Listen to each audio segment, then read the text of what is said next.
I did, I had a chance, I've talked to a lot of business owners and partners this week, and Amy Connor, who's on here with us, is actually one of them. Amy, I was wondering if you could shed some insights on the communication appropriateness as business partners right now, and how we should be communicating with our business partners in a way that is, appropriate considering the circumstances, because I think that's something, no matter what industry you're in, you could really benefit from getting those insights right now. So I hate to put you on the spot, but I just wanted to give you a chance to speak to that. So.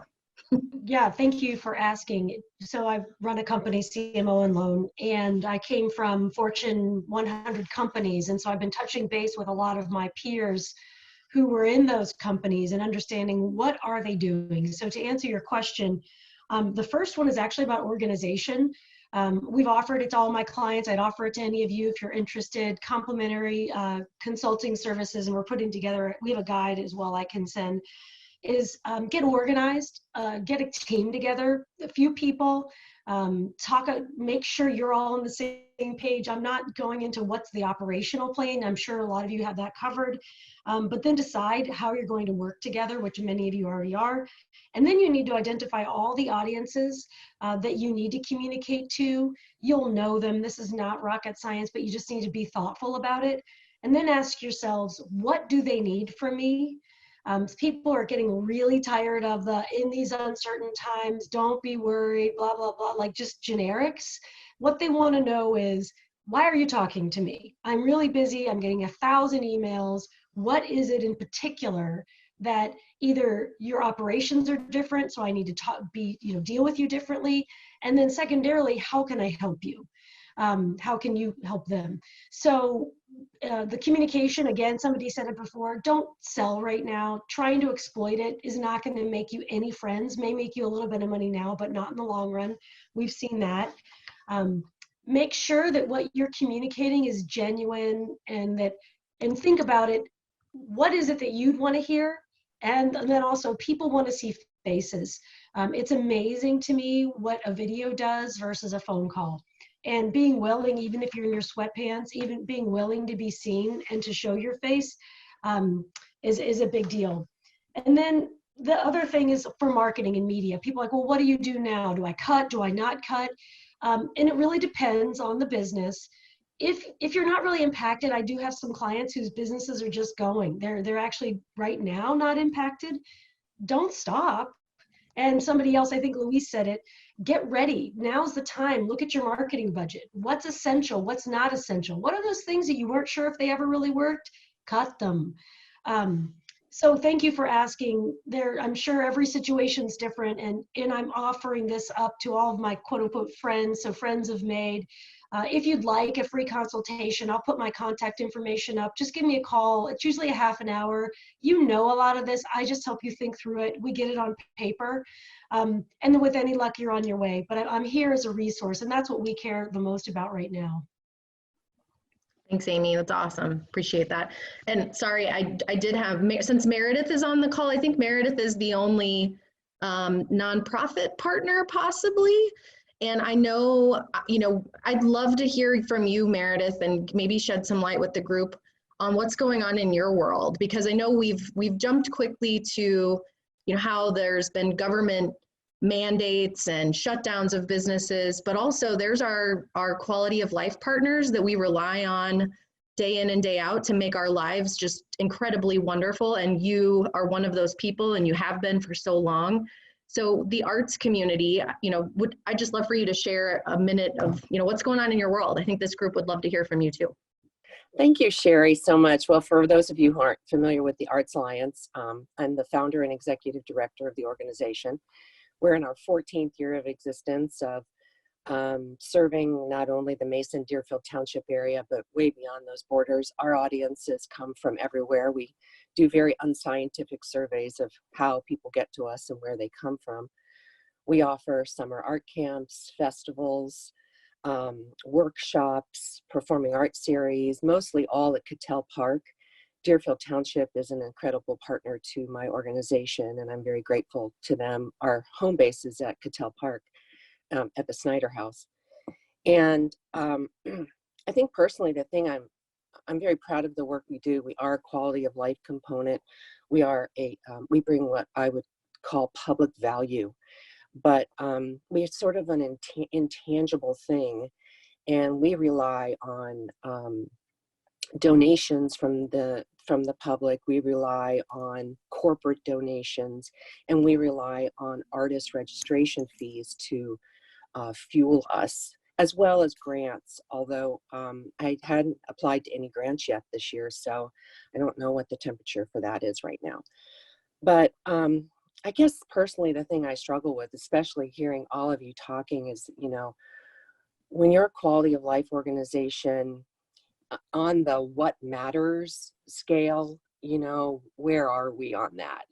There's a lot of other things that are certainly much more important in the survival of a for-profit business, but we are still a small business. We have monthly expenses. We have most of the components that a small business has, except I am the only paid employee. So I guess I'm struggling a little bit about that, as far as, I'll just say, complaining, or but it doesn't lessen my worry, because since this has started for us, all of our registrations have ceased. Artist fees have stopped coming in. Everybody's on a standstill. So, and we run on a very, very tight ship. We have a very, very small reserve, because we're a wheel that, keeps turning every year with this program. And most of our programming is free to the community. We offer 6 performing arts series, concerts. Our festivals are free, and we bring in thousands of people to these events. And I don't know. I don't know if I'm answering your question, but what I have found in the last week, and we are built on collaborations. And that's been my philosophy as the director of this organization. And we're built on cooperative collaborations. And we have never done anything alone. I've never wanted to, because when you're the founder of an organization, you why do it by yourself? You want to build on relationships. And so what I've tried to do this last week is to reach out to some of the other arts organizations that I know are going to be canceling their spring events. And I've invited them to come to our fall event. And they may come, so we could have a massive organizational event at Cattell Park in September. But I guess I would say, when you're thinking of nonprofits and the organizations that you like to support, don't forget that they are small businesses. And they bring a lot of really great things that are somewhat intangible to the community, but they are struggling, and they are probably very worried, because I know I am. And I wouldn't be telling you the truth if I didn't tell you I was really worried about my organization. So we hope to come through this, and we've weathered a lot of storms, actually. The beginning, I went through lean years. I didn't get paid. And, but, I think dedication is the key word. Dedication, being really, really positive, and sending out positive messages, and looking to the future. And that's what I'm trying to do throughout my social media and my communications with other arts organizations. So I wish you all the best of luck, and I know we'll get through it. And I'm so grateful to the Chamber for so outwardly showing support of so many different kinds of businesses. I'm really grateful to you guys. Thank you. Thanks, Meredith. We got your back, and yes, we will get through this. Thank you for sharing that. And I just have one last person to put on the spot, and then I promise I'll get out of the way. And that is, since we've got a school board member here, Matt Steele, and he did offer some insights into the circumstances of the school. I think that'd be neat to hear as well, as a group of community partners, just kind of what's going on in the landscape there. I know the schools, Mason City Schools, Matt is on the school board there, and they had a levy this week. So I'm sure there's been a lot of things that have disrupted their operations as a school district as well, because they were having to make some tough decisions. But Matt, I'll give you the floor if you want to share anything with us too. That'd be great. It's complex. There's a lot going on, and there are just so many ways that this is impacting the schools, and especially while we had this levy on the ballot. But I'll just give you some high points, just because I think there's so much about it that's just a fantastic story. So first, I'll just say, so we met as a board last night, actually, And it was a little shocking to hear a thank you from Jonathan Cooper, our superintendent, and Tracy Carson, our chief information officer, and Sean Bevan, our treasurer.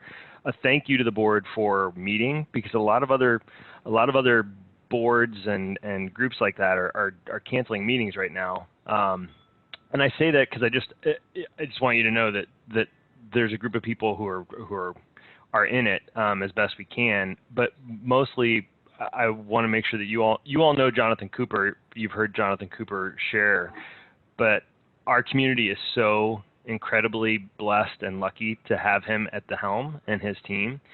They are thoughtful. They're thinking light years ahead of every other school district in Ohio, and Jonathan is part of every conversation that is happening with the state when they want to know how things impact schools. It doesn't mean that they're going to do what we want them to do, but Jonathan has a voice that is being shared in Columbus, and that's fantastic, and we're just so lucky in that regard. Our teachers are stepping up in incredible ways to connect with students, and I'm sure you'll hear more about the mechanics of kind of what we're going to have planned as things are announced about what happens for the rest of the school year.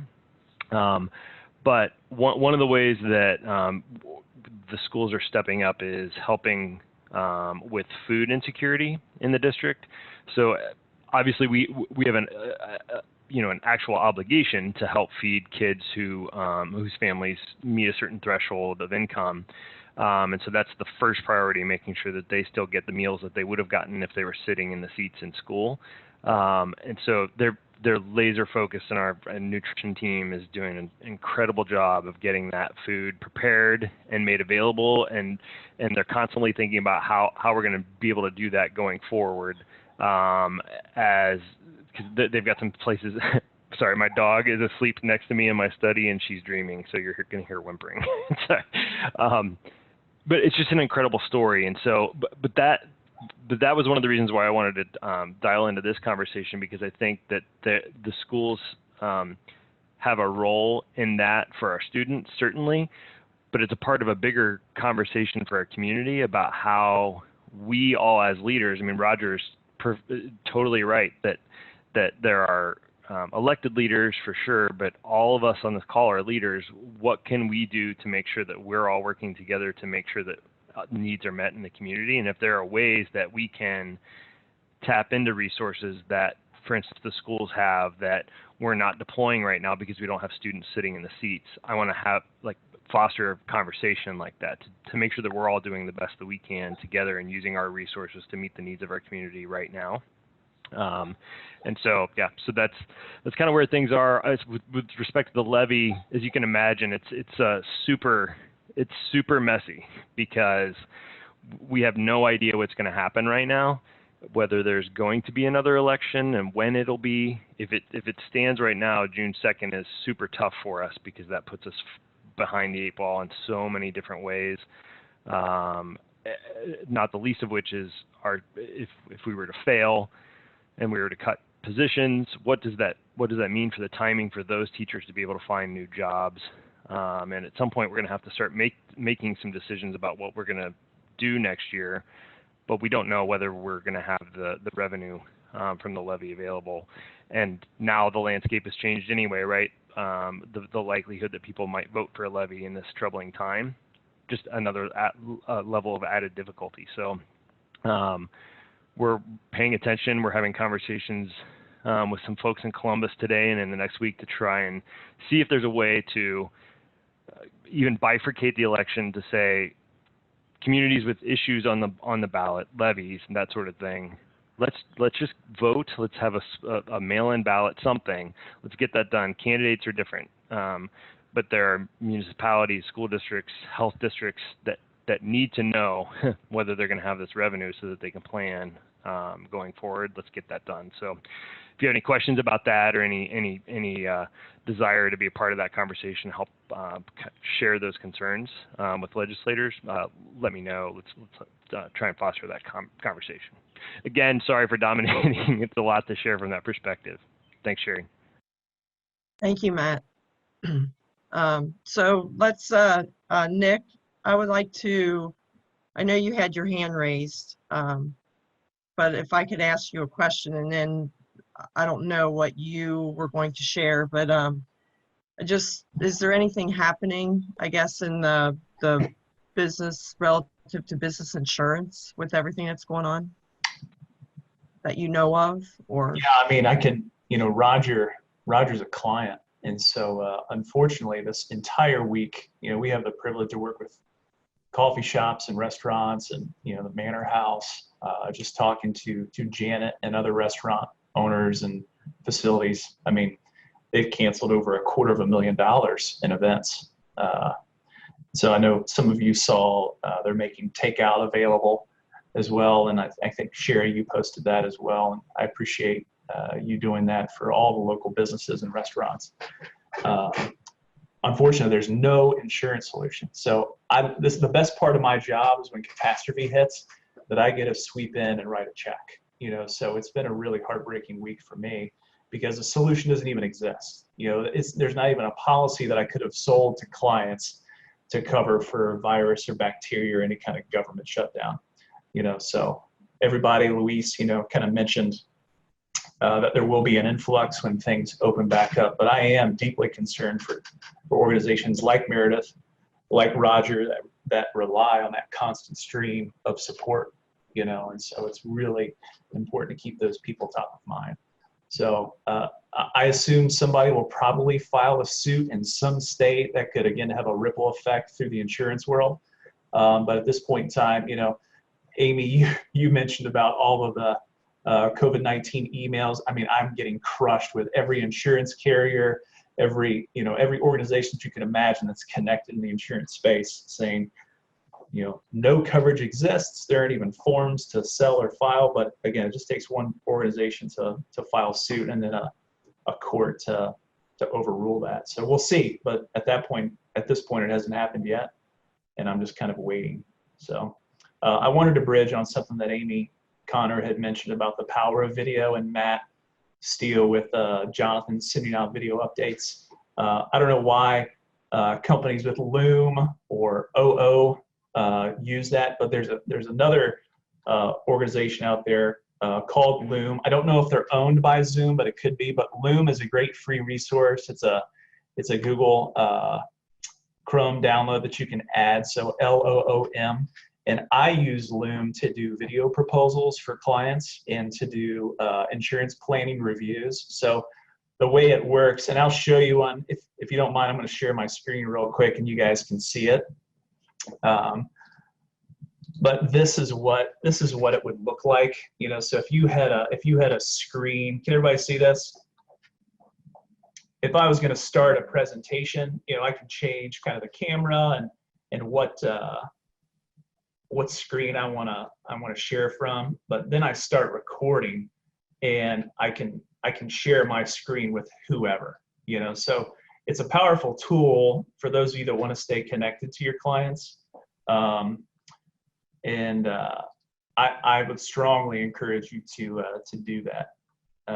Again, now I don't know how to unshare my screen. Hold on.